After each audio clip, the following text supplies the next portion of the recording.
Part 6.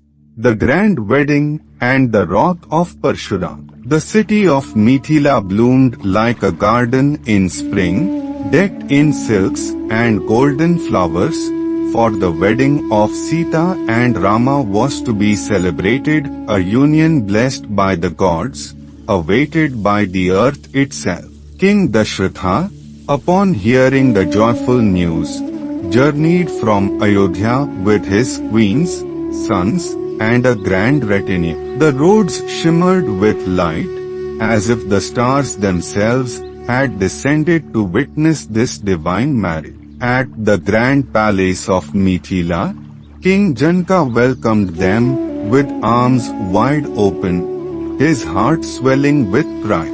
O King of Ayodhya, behold, the heavens have smiled upon us. Your son, Rama, has won my daughter's hand with valor and grace. Let us unite our noble houses in joy. The ceremonies began, sacred chants echoing through the air as the holy fire blazed bright. Draped in silk, adorned with gold, Rama and Sita sat side by side, their eyes shyly meeting, hearts already bound in silent vows. As the priest chanted the mantras, Rama took Sita's hand, and the gods themselves leaned down from the heavens to watch. Flowers rained from unseen skies, and even the wind carried the fragrance of blessings. Alongside them, Lakshmana wedded the gentle Urmila,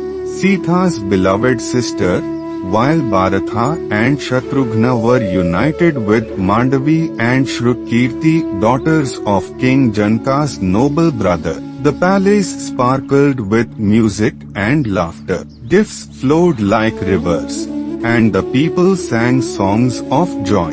Cows were gifted, gold was shared, and the streets of Mithila overflowed with happiness. With hearts full and duties done, sage Vishwamitra took his leave, blessing Rama and Lakshmana before returning to his forest home. The royal family, their bonds now sealed in love, began their journey back to Ayodhya, their chariots rolling over roads lined with cheering crowds. But fate had one more trial in store. As they journeyed, the skies darkened, and the earth trembled. From the shadows appeared a figure fierce and mighty, Parshuram, the warrior sage, known far and wide for his wrath and power. In his hands, he held an enormous bow, greater even than the one Rama had broken. With eyes blazing, Parshuram roared, I have heard of the young prince who broke Shiva's bow. Let him now string mine, if he dares. Only then shall I believe in his strength. Dashratha trembled, his heart sinking. O mighty sage, spare us. My son meant no disrespect. He is but a young boy. But Parshuram would not be pacified. Let Rama face me, or I shall unleash my fury upon this land. Calm and unshaken, Rama stepped forward, his voice gentle as the morning breeze. O revered sage, I am ready. Give me your bow, and I shall try my best. Parshuram, seething with pride, handed over his celestial weapon. With reverence, Rama lifted the mighty bow. In a breath, he strung it with ease and fixed an arrow upon it. The skies fell silent, and even the winds paused, watching this moment unfold. Rama turned to Parshuram, his eyes filled with calm power. O sage, I seek not to harm you. Tell me, where shall I release this arrow?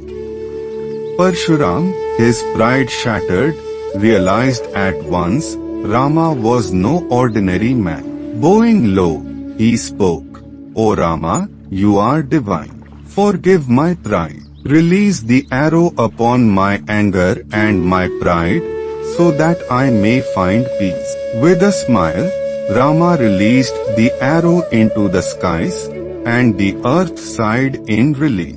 Parshuram, humbled and purified, bowed once more and vanished into the forests, never to raise his anger again. The skies brightened, the path cleared, and the royal family continued their journey to Ayodhya, where joy, love, and celebrations awaited them, unaware of the trials that destiny still held in its secret folds.